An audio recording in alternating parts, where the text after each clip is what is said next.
2026 সালের উপবৃত্তির টাকা ঈদের আগে কারা কারা পাচ্ছে আর কারা কারা পাচ্ছে না, আজকে আমরা এই ভিডিওতে আলোচনা করব।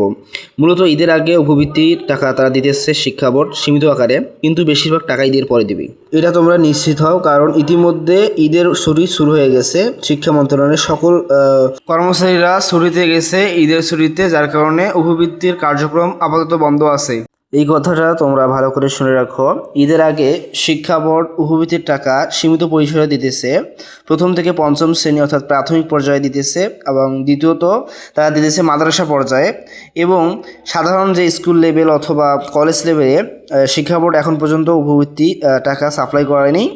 স্কুল এবং কলেজ লেভেলে মূলত তাদের টাকাটা শিক্ষা বোর্ড অর্থাৎ প্রধানমন্ত্রী শিক্ষা ট্রাস্ট মূলত ঈদের পরপরেই তারা টাকা দেওয়া শুরু করবে।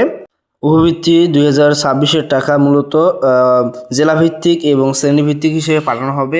তোমরা বিভিন্ন জেলার থাকতে পারো এবং একাধিক শ্রেণীর শিক্ষার্থীরা উপবৃত্তি পাবে, তাহলে তোমরা চিন্তা করো না।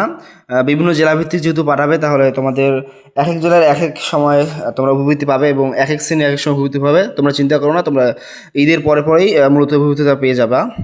ঈদের আগে ষষ্ঠ থেকে দ্বাদশ শ্রেণীতে সাধারণ স্কুল কলেজের শিক্ষার্থীদের টাকা পড়ার সম্ভাবনা নেই বললেই চলে, কারণ ইতিমধ্যে সকল অফিস আদালত বন্ধ হয়ে গেছে। কিন্তু প্রাথমিক এবং মাদ্রাসার শিক্ষার্থীদের টাকা কিছুটা তারা পেয়েছে, কিন্তু একসাথে তারা সকল টাকা পায়নি।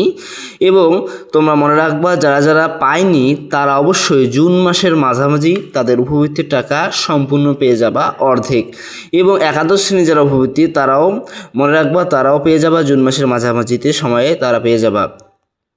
আর তোমরা এরকম প্রতিনিয়ত শিক্ষণীয় যে শিক্ষা সংক্রান্ত ভিডিও এই চ্যানেলে আপলোড করা হয়, যার কারণে তোমরা চ্যানেলটি সাবস্ক্রাইব করে বেল আইকন বাজিয়ে দিয়ে আমাদের পাশে থাকবা। পরবর্তী ভিডিও আমরা খুব শীঘ্রই নিয়ে আসবো।